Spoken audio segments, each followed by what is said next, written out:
영광에 이르려는 성도의 소망이라는 제목으로 함께 은혜를 나누고자 합니다. 오늘 말씀을 보면 18절에 생각하건대 현재의 고난은 장차 우리에게 나타날 영광과 비교할 수 없도다. 30절에 보면 또 미리 정하신 그들을 또한 부르시고 부르신 그들을 또한 의롭다 하시고 의롭다 하신 그들을 또한 영화롭게 하셨느니라.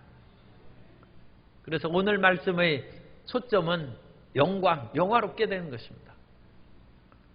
그런데 영화롭게 된다는 이 말씀을 뒤집어서 생각하면 지금 영화롭지 못하다는 것이죠. 지금 이게 문제입니다. 지금 우리는 고난 가운데 있다는 것입니다. 그런데 고난 가운데 좌절하고 낙심하지 말라는 것입니다. 우리는 지금 영광을 향하여 나아가고 있는 중이라는 것입니다. 올림픽 금메달을 따기 위해서 연습하는 그와 같은 모든 선수들은 다른 사람보다 더 고생하죠.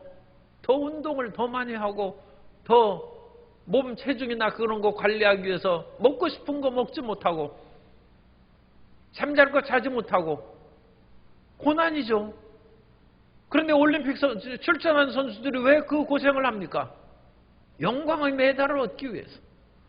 그런데 이 영광의 메달은 물론 연금도 받고 뭐하고 유익이 많지만 세상에서 사라져버릴 것이지만 우리는 천국의 영광을 위해서 전진한 하나님의 자녀인 줄로 믿습니다.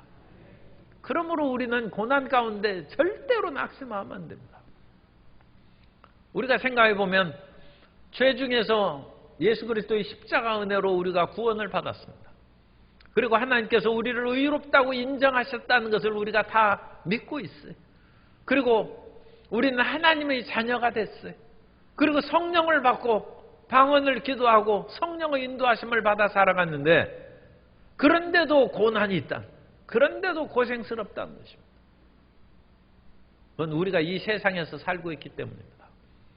우리가 지금 로마서 8장 이전에 하나님의 믿음으로 의롭다움을 받고 온갖 그런 죄의 정죄에서도 우리가 벗어나고 이제는 8장 1절에서 그리스도 예수 안에서는 결코 정죄함이 없느니 이는 생명의 성령의 법이 죄와 사망의 법에서 우리를 해방하였다고 했어요. 그런데 이것은 대선언입니다. 대선언이고 우리는 이 땅에 발을 딛고 살아가는 한 발에 흙을 묻히고 살아갑니다. 그러므로 발에 흙이 묻는다고 해서 비탄과 좌절에 빠질 것이 아니라 우리에게 다가올 영광을 우리가 마음속에 항상 그려보면서 그 길로 전진해 나아가야 될 줄로 믿습니다. 그래서 이 18절에서 이와 같이 대전제를 먼저 했어요. 지금 현재의 고난은 예수님 믿고 그야말로 정죄함에서 벗어나고 성령의 생명의 법으로 나아가는 그 사람이 현재 고난이 있다. 그 사람이 현재 고난을 당할지라도 장차 우리에게 나타날 영광과 비교할 수 없다는 것입니다. 지금 세계에서도 전쟁이 일어나고 있습니다만 옛날에 군에 가서 훈련받을 때는 지금의 그 당시에는 뭐 전쟁이 앞으로도 한반도에 일어나지 않고 그래야 됩니다만 흘리는 땀 한 방울이 그야말로 그것이 핏방울이다. 그러니까 지금 열심히 훈련해 놓으면 그런 위험에서 벗어난다고 그와 같이 얘기를 합니다. 땀도 흘리는 것도 뭐 상당히 그것은 중요한 것이지만 어찌 피하고 비하겠습니까? 따라서 우리가 이 세상에 살아가면서 땀 흘려 사는 것은 그것이 다 생명의 피와 같은 영광의 면류관으로 변화될 줄로 믿습니다. 좋게 비교할 수 없다는 거죠. 좋게 비교할 수 없다. 우리가 이 땅에서 고난을 왜 받아야 됩니까? 그거에 대해서 지난 금요일에 우리가 말씀을 나눴습니다. 그것은 예수님께서 고난 당하시고 십자가에서 대속하신 것이 부족함이 있기 때문에 그런 것이 아니다. 예수님께서는 단 한 번에 영원한 속죄를 다 이루셨다. 다시 히브리서 10장 12절 이하를 읽어드립니다.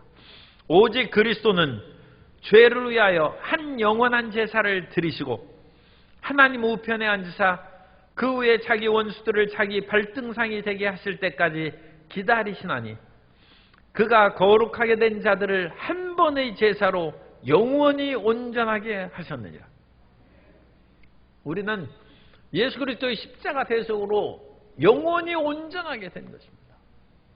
그런데 이 세상을 지나갈 때는 하나님의 아들이신 예수님께서도 고난과 모든 인자는 머리 둘 것도 없다고 해서 쉴 것도 없이 고통을 당했은즉 이 세상에 사는 것은 당연히 이것을 병행하는구나 그렇게 생각해야 됩니다. 더욱이 우리는 예수님께서도 그러셨는데 우리는 우리 마음 가운데 갈등이 많은 사람입니다. 우리는 육적인 소욕과 성령의 인도하심 사이에서 무수히 갈등하는 것입니다. 끊임없이 우리는 육체의 소욕을 따라서 이 세상을 따라 살고 편하게 살고 쾌락을 추구하고 먹고 싶은 거 마시고 싶은 거 다 먹고 살고 그렇게 하는데 성령께서는 우리에게 그런 육적인 것에 빠지지 말라고 우리를 권고하시니까 우리가 피곤한 것이죠. 그리고 우리 내적인 고난입니다. 예수님을 잘 믿고자 하는 사람마다 마음속에 고난이 있는 것입니다. 성령을 따르자니 나의 삶이 너무 단순하고 별로 재미가 없는 것 같고 그런 생각을 할 수가 있고 또 세상을 따르자니 그것은 범죄하는 것이고 주님을 기쁘시게 하지 못하는 것이니까 세상대로 살 수도 없죠. 그래서 이 양 측면에서 중간에 끼인 존재로서 우리가 내적 고난이 있는 것입니다. 내적 고난이 있다.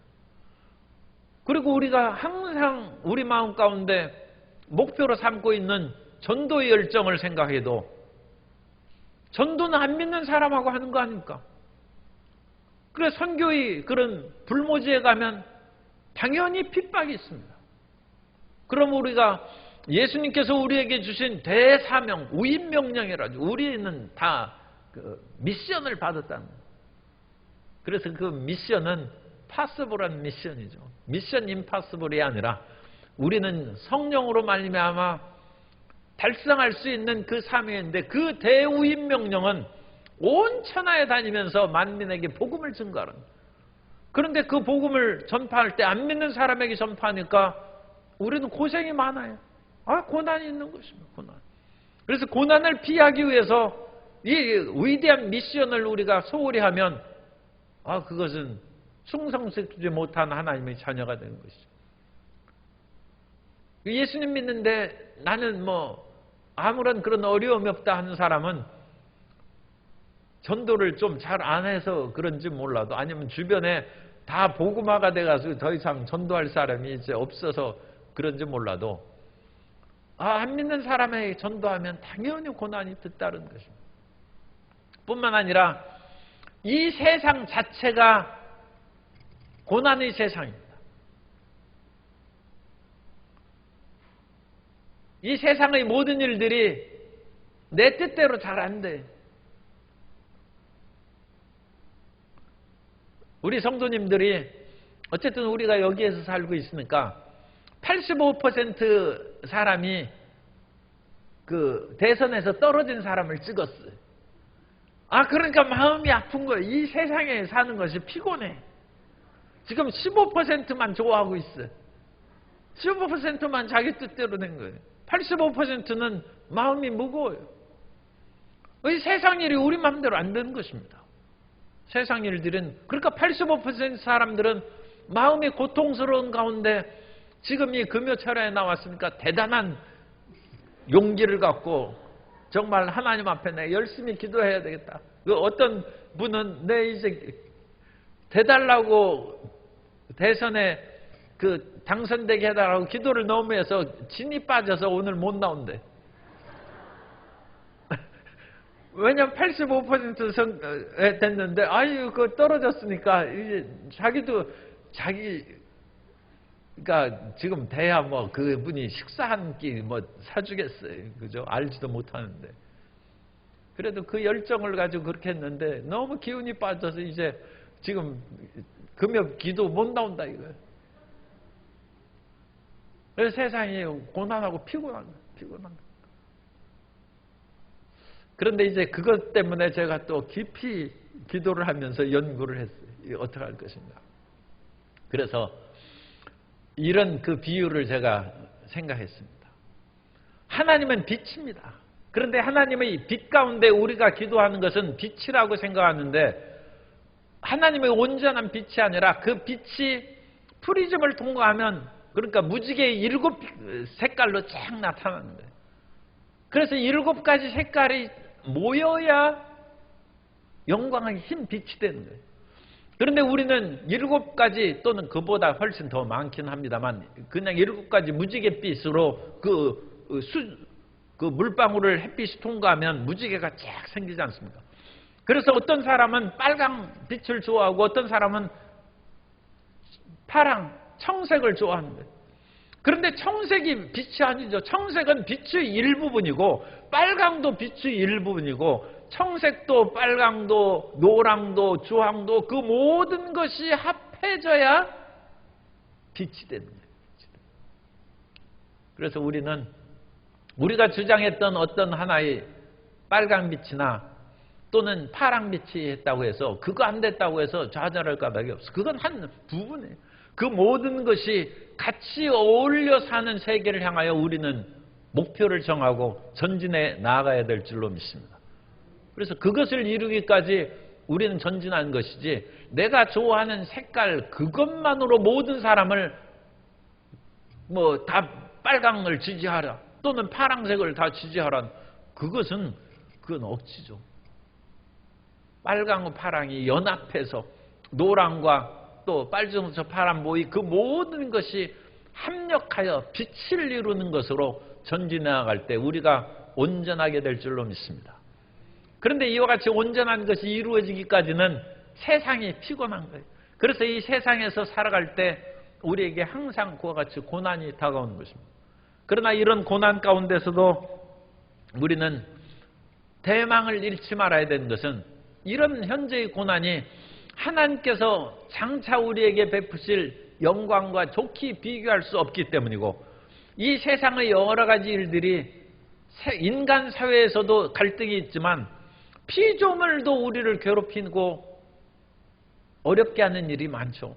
왜냐하면 이 피조물들이 사람을 해롭게 하기도 하고 곡식을 심었는데도 불구하고 그 곡식이 제대로 나지 않냐고 가시와 엉겅퀴가 나오고 그러는데 이 피조물도 그렇게 하고 싶지 않다는 것이죠. 피조물이 뭐하러 사람 괴롭히겠어요.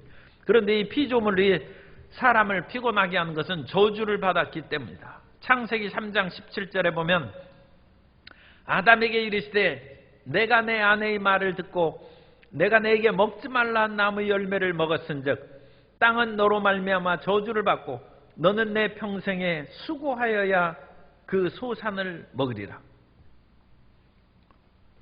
그래서 사람이 땀 흘리고 수고하는 그 모든 것도 피조물이 원하는 것은 아니라는 거예요. 그래서 피조물이 함께 탄식한다. 피조물이 어찌 탄식하나? 그러나 짐승들도 탄식하지 않습니까? 소도 도살장에 끌려갈 때 소가 뭐 도망가봤자 어디를 도망가겠어요? 그러니까 소가 눈물을 황소가 눈이 얼마나 그 쌍꺼풀이 얼마나 멋진지 몰라요. 눈물을 뚝뚝 떨어뜨리면서 그냥 끌려 도살장으로 가는 거예요. 강원도 그 동해안의 산불이 지금 8일째 계속 타고 있습니다. 그래서 금강송의 그런 군락지는 거기에서 불길이 들어오지 못하도록 방어를 했다는 그런 이제 뉴스를 보았습니다만 여전히 지금 불길이 다 잡히지 않고 있기 때문에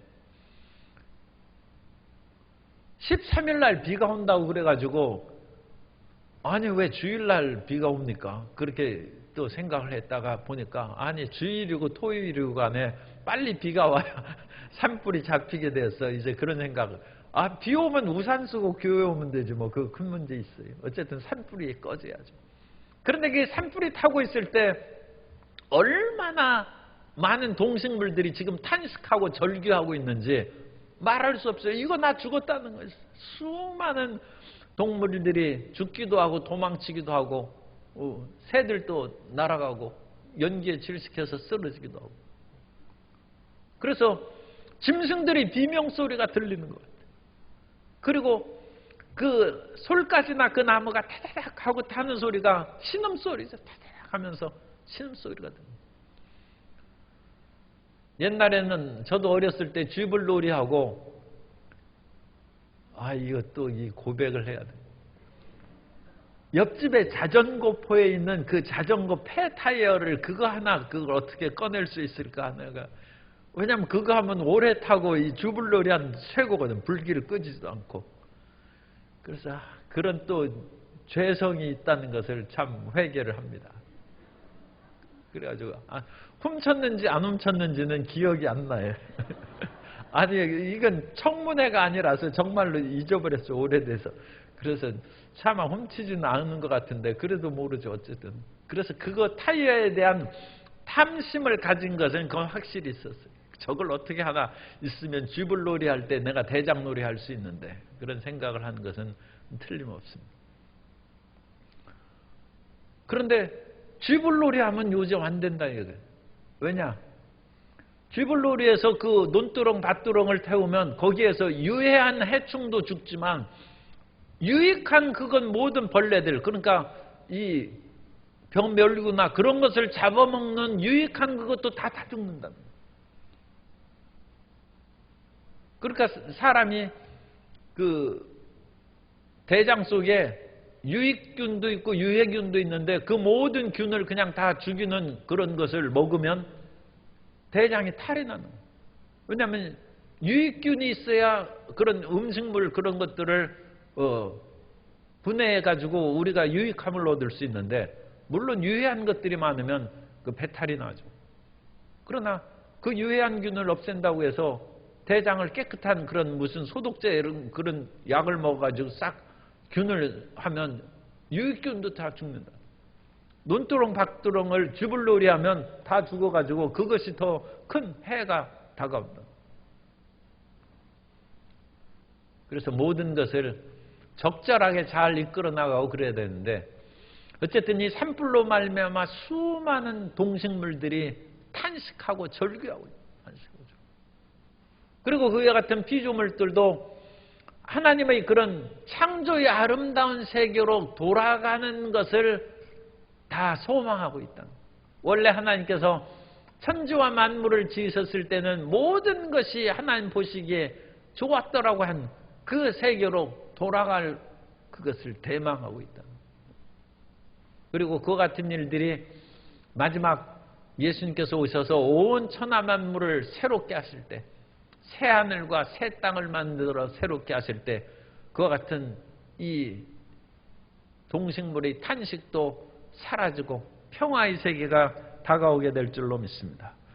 이사야 65장 17절에 보면 보라 내가 새 하늘과 새 땅을 창조하나니 이전 것은 기억되거나 마음에 생각나지 아니할 것이라. 그래서 지금 고생하는 모든 것들이 영원할 것 같지만 우리가 이제 하나님의 기쁨과 영광의 세계에 들어가면 세상 고난을 잊어버립니다. 그러니까 너무 걱정하지 마세요. 그거 다 잊어버려요. 그래서 사람들이 좀 마음을 아프게 하고 고통스럽게 한 그런 것들도 그거 다 사라집니다.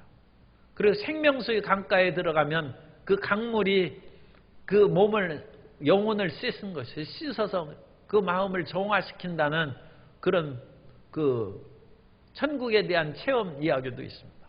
그러니까 너무 고통스럽게 생각하지 마세요. 왜냐하면 우리는 그 실질적으로 그걸 확인할 수 있는 것이 아무리 배고파가지고 목마르고 해서 죽을 지경이 돼도 밥 한 끼 먹고 물 마시면 이전에 며칠 굶고 굶주렸던 것이 싹 사라져버려요. 잊어버리지 않습니까? 그죠? 그래서 3일을 굶었어도 한두 끼 먹고 나가면 내가 언제 그와 같이 배고파서 굶주렸는지 그런 기억이 사라져버립니다. 그러므로 이 세상에 수많은 고생을 했을지라도 주님 나라에 가서 주님 품에 안겨서 하나님의 의로와 평안을 받으면 며칠, 몇 달 지나면 세상의 모든 고통과 괴로움이 잊혀집니다. 그러니까 세상에서 흔히 얘기하는 것처럼 저 원수가 천국 가면 나는 안 간다고 하는 그거 걱정할 필요 없어요. 다 잊혀집니다. 다 싹 사라져버리니까 함께 거기에서 즐겁게 뛰놀고 행복하게 살아가게 될 줄로 믿습니다.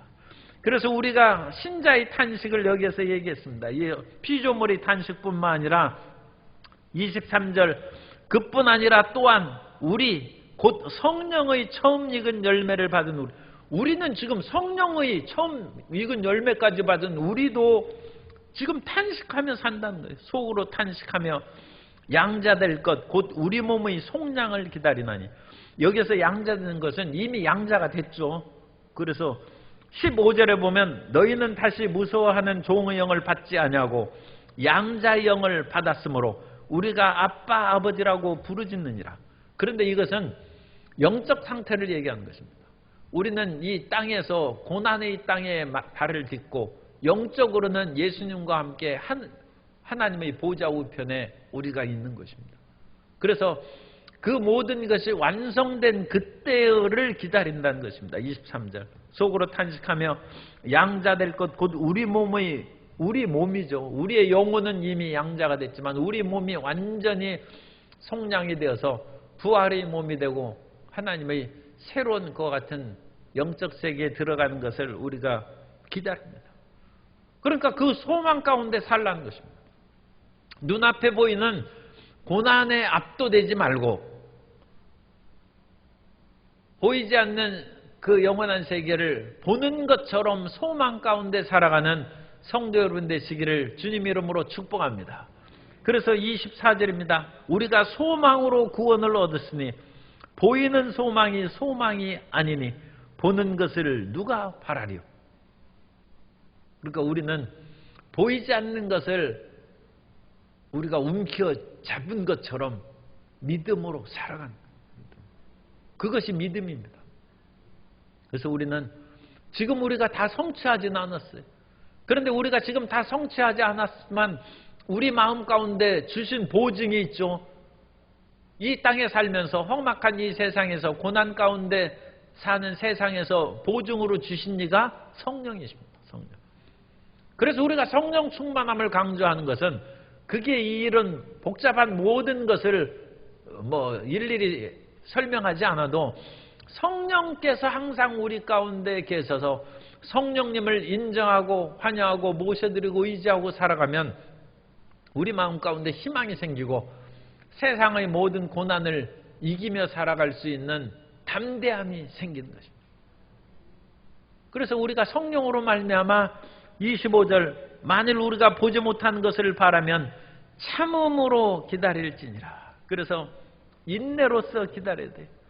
고린도후서 4장 16절에 말씀합니다. 고린도후서 4장 16절에 그러므로 우리가 낙심하지 아니하노니 우리의 겉사람은 낡아지나 우리의 속사람은 날로 새로워지도다. 이팔 청춘 때는 자고 나면 이뻐져요. 그죠? 자고 나면 키가 커요. 자고 나면 더 뭐라고요? 어쨌든 이뻐져요, 그냥. 그런데 이팔 청춘이 지나고 언제라고 해야 되냐? 30은 너무 짧고 40이 되고 50이 되면 어쨌든 40 넘고 그러면 자고 나면 한 70이라고 합시다. 70이 되면 자고 나면 늙어지는 거예요. 자고 나서 깨지면 또 늙었네. 또 자고 깨나면 또 늙었네. 그러나 그것은 우리의 육신을 보는 것이고 우리의 속사람은 낡아지나 우리의 겉사람은 낡아지지만 우리의 속은 날로 그걸 바라보는 거예요.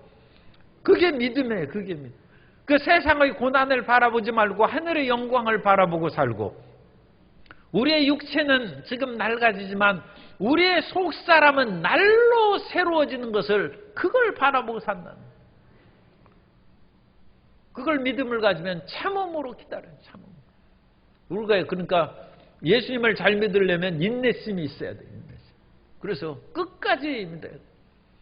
전번에는 그 누에가 벌레가 나방이 생겨서 하늘을 날아갔는데 그거하고 똑같은 것이지만 이번에는 개미 귀신.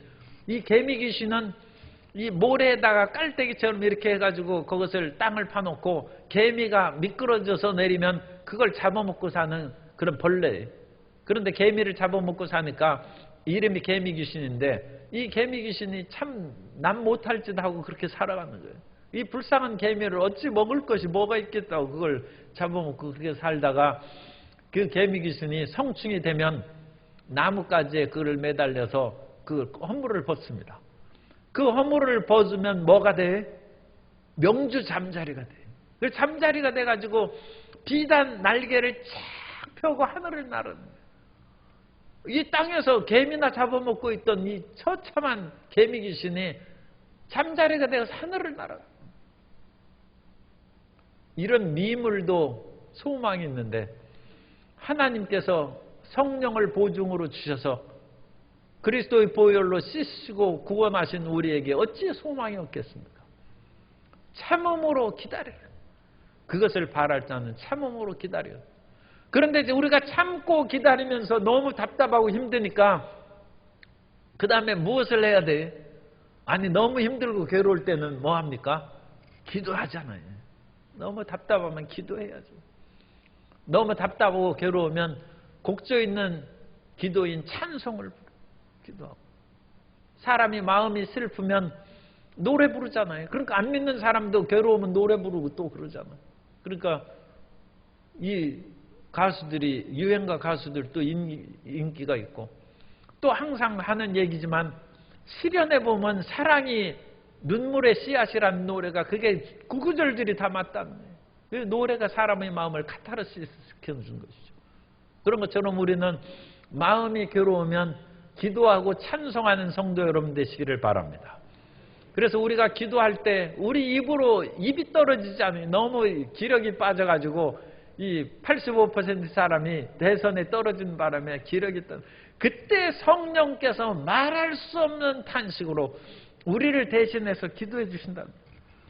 그것이 26절에 보면 참음으로 기다리는 너무 마음이 상하고 힘들었어요. 성령도 우리의 연약함을 도우시나니 우리는 마땅히 기도할 바를 알지 못하나 오직 성령이 말할 수 없는 탄식으로 우리를 위하여 친히 간구하시니라. 그래서 이 성령의 탄식의 기도가 방언의 기도도 되고 또 이것을 넓게 해석한 사람은 사람이 누워서 머리에 띠띠고 누워있으면 무슨 소리나? 신음소리나? 끙끙 앓는 신음소리. 그 기도란 하나님 향해 지금 부르짖는 거예요. 하나님 나 죽습니다 하면 끙끙 앓는 기도소리. 말할 수 없는 탄식의 기도는 탄식. 그래서 힘들고 어려울수록 우리가 기도에 열심을 내어서 참음으로 기다려야 되는데 아무것도 안 하고 어떻게 기다립니까? 기도하면서 기다려야죠. 기도하면서 기다리고 찬송하면서 기다리고 하나님의 말씀을 읽으면서 기다리고 세상은 소망이 없어요. 세상에서는 그 사랑하는 남편이 그 동쪽 바다를 건너서 저쪽 땅으로 갔는데 이 남편이 안 돌아오는 거예요. 그래서 치술령에 올라가서 남편이 올라오는 것을 바라보다가 망부석에 돌멩이가 됐어요. 세상은 기다리고 기다려도 절망으로 끝납니다. 그러나 우리는 기다리고 기다리면 우리가 하나님의 은혜로 변화되고 영광 가운데 들어가는 소망이 다가온 줄 믿습니다. 세상은 기다리고 기다려도 죽음으로 끝나요. 그러나 우리는 기다리고 기다리다가 생명의 삼킴바 되어서 부활의 몸으로 덧입게 될 줄로 믿습니다. 그러니까 우리가 예수님을 믿어야 되고 예수님을 전해야 되는 것입니다. 세상은 절망과 죽음으로 끝나지만 예수 안에서는 소망과 생명으로 변화되는 것입니다. 그래서 우리는 끝까지 기다릴 수 있어요. 세상에서는 기다려도 소용없다고 하지만 우리는 신실하신 예수님을 끝까지 기다리면 주님께서 결코 우리를 실망시키지 않고 하나님의 은혜로 우리를 채워주실 줄 믿습니다. 그것을 우리가 소망 가운데 기다리고, 성령께서 이제 기도하는 것을 27절에는 성령이 하나님의 뜻대로 성도를 위하여 간구하신다고 했습니다. 우리가 이제 기도를 잘 못하는데, 우리가 기도를 잘 못하는 것은 미래를 잘 알지 못하기 때문에 그렇습니다. 어떤 성도님이 그 사업장에 이제 그 상점을 내고 거기서 옷 그런 것을 팔았는데 손님이 안 오는 거예요. 그래가지고 기도하고 기도하는데도 손님이 안 와요. 그래가지고 뭐 여러 그 작전 기도도 하고 그랬는데 일이 안 돼가지고 결국은 그 사업장을 팔았어요. 그런데 얼마 후에 거기에 도로가 확장된다고 해가지고 다 수용돼가지고 그 다른 그 옆에 있는 그런 데는 프리미엄 그런 것도 못 받고 그냥 다 그 폐쇄됐어요. 그러니까 하나님께서는 기도를 그렇게 열심히 하는데 자꾸 왜 안 되느냐? 그건 우리가 미래를 몰라서 그렇죠. 그것은 이미 더 손해를 보게끔 되어 있으니까 그거 되기 전에 빨리 정리하고 나오라는 것이죠. 하나님께서. 그래서 우리는 미래를 알지 못하기 때문에 우리의 구하는 바가 반드시 우리가 지금 원하는 기도가 반드시 옳은 기도라고 할 수 없어요. 우리가 생각하기로 지금 이와 같이 나라의 여러 가지 상황이 이러니까 계속 정권이 연장되거나 그런 것이 추진해야 된다고 생각하는데 그건 우리 생각입니다. 그러나 하나님께서는 합력하여 선을 이룰 것이고 우리는 미래의 그것을 잘 알지 못합니다. 그래서 눈앞의 그런 미래가 어떻게 되든지 또는 이 모든 것들을 통해서 하나님께서는 더 좋은 세계로, 그게 기도의 힘입니다.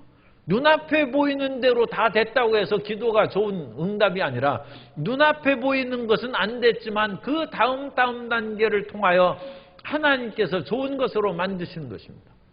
그래서 성령께서는 우리가 기도할 바를 알지 못하나 우리 대신해서 주님께서 우리를 위하여 기도해 주신다는 거죠. 그래서 우리는 눈앞의 이 모든 것만을 바라보지 말고 하나님의 선하심한테 맡기고 기도에 상처를 받거나 기도해가지고 기진해서 기도하면서 힘을 더 얻어야지 그것으로 좌절하는 것은 그 너무 자기 지금 생각에 몰두해서 자기 생각에 그렇다고 해서 지금 또 85%의 아픈 사람에게 내가 지금 돌을 던지고 그렇게 하면 안 되죠. 그렇지만 우리는 하나님의 선하심을 굳게 믿고 있기 때문에 용기와 희망을 가지시기 바랍니다. 그래서 하나님께서 하시는 것입니다.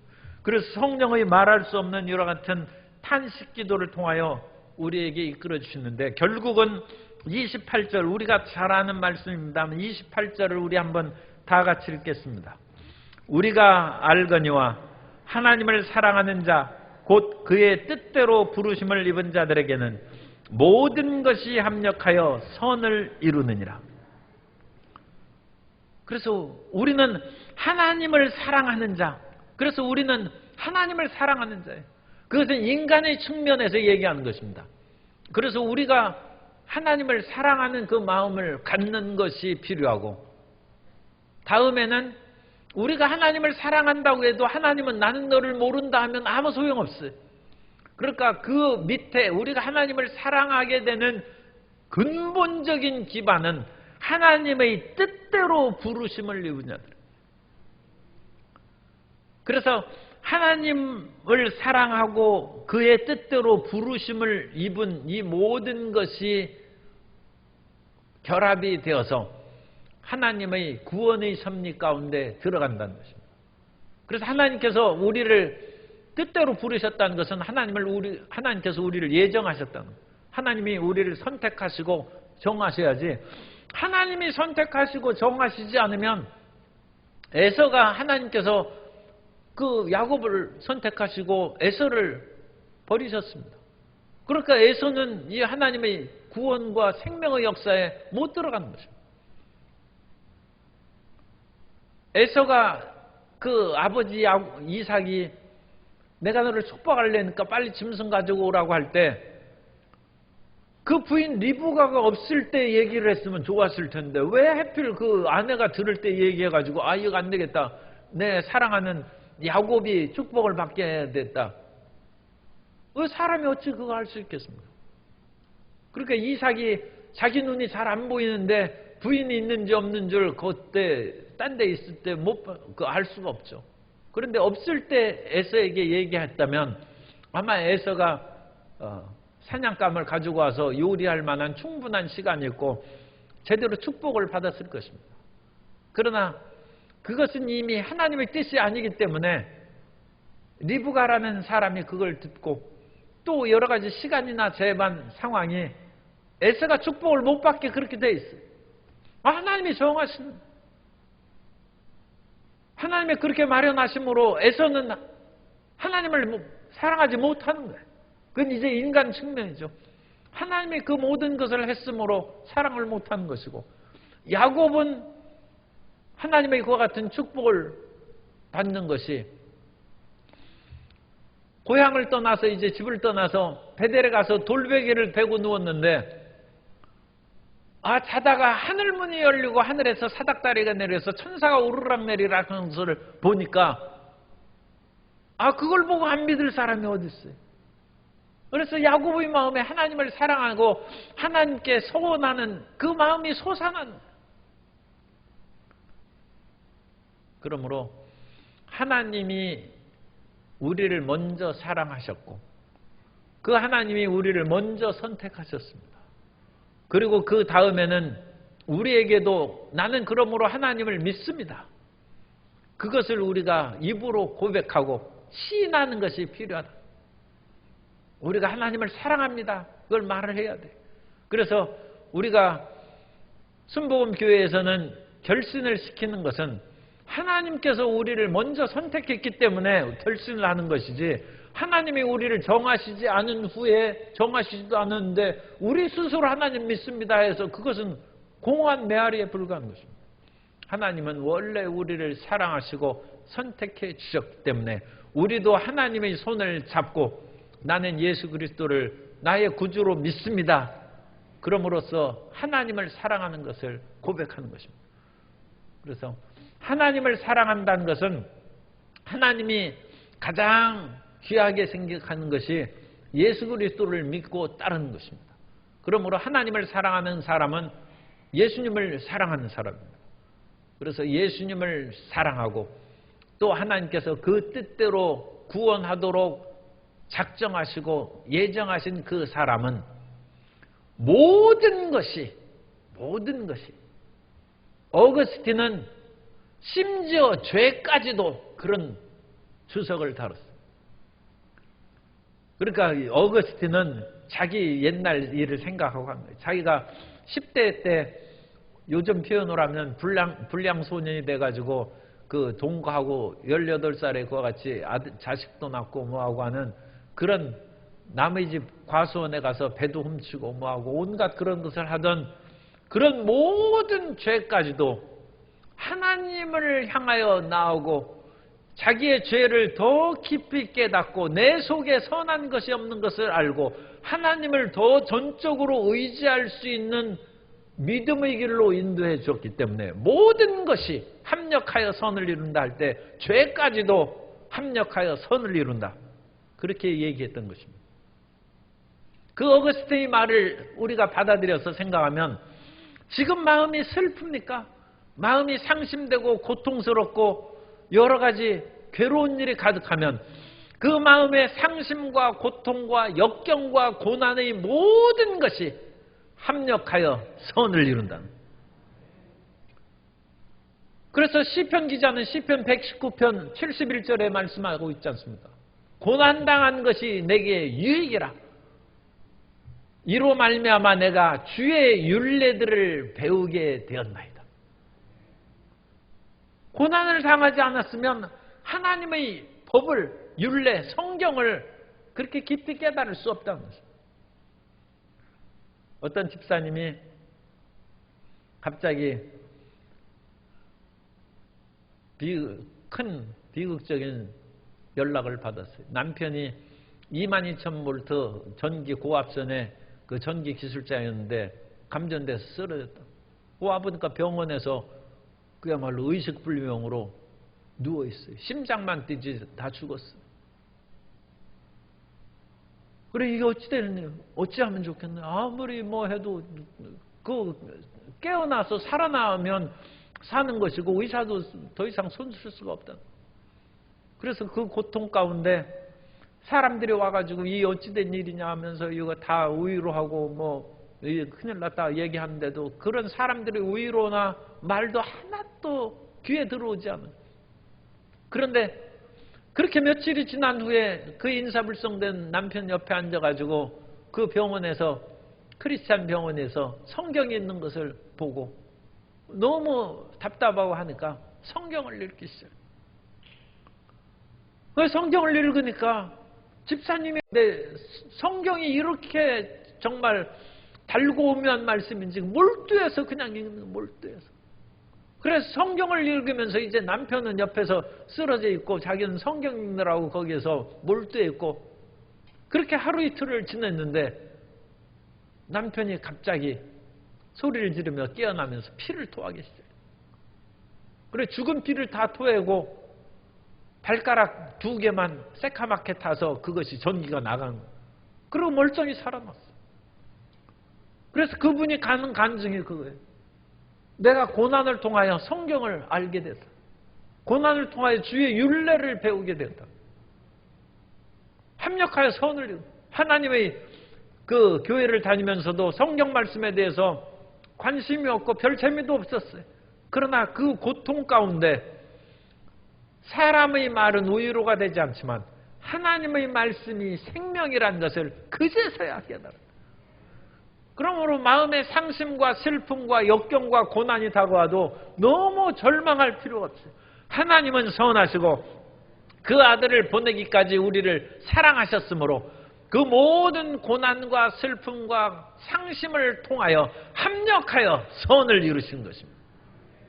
그러므로 하나님께서 우리를 미리 아셨고 미리 아신 우리를 또한 구원하시기로 정하시고 모든 길을 이끌어 가심으로 우리는 하나님의 손에 우리 자신을 맡기고 담대히 살아나가시면 반드시 하나님의 영광의 그런 자리에 서게 될 줄로 믿습니다. 그래서 이 19절과 30절의 말씀이 그것입니다. 하나님이 미리 하신 자들을, 우리는 하나님이 미리 다 하셨어요.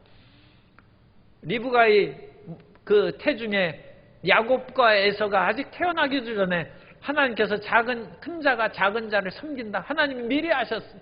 그리고 미리 아신 그 사람대로 야곱을 하나님의 백성으로, 하나님의 그 축복의 아브람, 이삭, 야곱으로 이어지는 상속자로 정하셨어요. 하나님이 정하셨어요. 그리고 그 아들의 형상을 본받게 하기 위하여 미리 정하셨으니 이는 그로 많은 형제 중에서 맏아들이 되게 하려 하심이다. 그리고 30절 또 미리 정하신 그들을 또한 부르시고, 그래서 정한 그들을 어떤 사람은 모태신앙에서 부르시고 어떤 사람은 교회학교 때 초등학교 때 7살에 부르시고 어떤 사람은 중학교 때 부르시고 어떤 사람은 대학교 때 부르시고 어떤 사람은 30세에 부르시고 어떤 사람은 40이 되어 부르시고 어떤 사람은 70에 부르시고 하나님께서 정하신 그들을 또한 부르시고, 그래서 이 부르심으로 그때 교회에 나오는 거죠. 부르셔서 또 교회에 별 그런 생각 없이 다니다가도 어떤 계기를 통하여 진정 예수님을 믿고 만나는 그때가 이제 하나님께서 그 마음 가운데 소명을 주신 것이 부르시고, 그리고 그 부르신 그것을 통하여 나는 이제 예수 안에서 의인이 되고 하나님의 자녀가 되었다는 그 마음의 믿음이 들어와요. 그리고 부르신 그들을 의롭다 하시고, 칭의입니다. 칭의. 그리고 의롭다 하신 그들을 하나님께서는 계속 성화의 길로 이끌어 가시는 점차. 그래서 정말로 예수님을 믿은 그 사람이 사회적으로도 가정적으로 온갖 생활 속에서도 저 사람 예수님 믿으니까 정말 변했다는 성화의 과정을 거치게 한 후에 마지막 주님 품에 들어갔을 때 그들을 영화롭게 하셨다. 그래서 구원의 그 3단계가 칭의, 의롭게 하고, 그 다음에 성화, 그 다음에 영화, 이 단계로 이제 나아가는 것입니다. 그래서 주님께서 이 모든 것은 하나님이 우리를 처음 미리 아시고 정하신 이때부터 우리의 최후까지 이미 결정되어 있어요. 걱정하실 거 없어요. 우리는 그 위대한 영광의 길로 지금 가는 도중에 있고, 마침내 하나님의 영화롭게 되는 축복을 받게 될 줄로 믿습니다. 그러므로 현재의 고난 가운데 절대로 낙심하지 말고 좌절하지 않게 되시기 바랍니다. 빌립보서 1장 6절에 말씀합니다.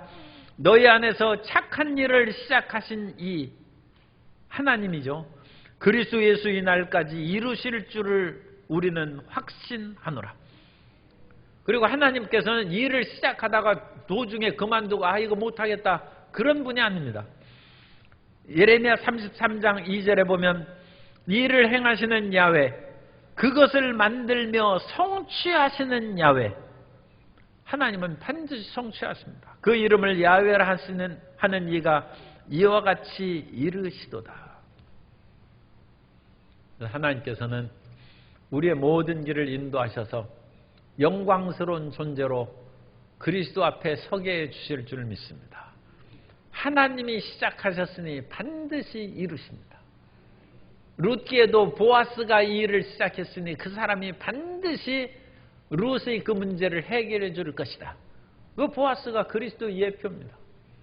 그런 것처럼 하나님께서 우리에게 시작하신 일은 반드시 이루실 것이고, 그러므로 지금 우리가 열심히 내어 기도하는 것도 우리가 특별히 잘나서 열심으로 충성하기 때문에 하는 것이 아니라 하나님께서 우리를 이끌어 주시기 때문에 기도도 잘하는 것이고, 마음이 좀 싱숭생숭한 사람도 나중에 변할 것을 하나님께 이끌어 주시고 믿으셔서 나아가면 모든 것이 하나님의 은혜다, 그런 고백을 하게 됩니다. 그러므로 우리의 구원의 시작부터 끝까지 모든 것은 하나님이 정하시고 이끌어 주시는 것입니다. 그래서 그 모든 것은 하나님의 은혜입니다. 그래서 우리 인간이 어떤 것을 하는 것이 아니라 하나님의 절대 주권하에서 우리를 이끌고 구원하신 것입니다. 그러므로 지금 열심히 내가 하는 그것도 하나님께서 뒤에서 우리를 뒷받침해 주시기 때문입니다. 그래서 결국 고백은 모든 것은 하나님이 하신 것입니다. 그러므로 하나님께 세세토록 찬양과 경배를 올리면서 천국에서 살아가게 될 줄로 믿습니다. 오늘 우리는 현재의 고난을 겪고 있어요. 그러나 이 고난은 장차 우리에게 나타날 영광과 좋게 비교할 수 없고, 우리는 지금 여러 가지 낮은 형편 가운데 살아가고 있을지라도 호련히 명주잠자리가 하늘을 날아가듯이 우리는 영화롭게 변화되는 존재가 될 것입니다. 그 속에서 희망과 꿈으로 전진해 나가는 우리 모든 성도님 되시기를 예수님 이름으로 축원합니다.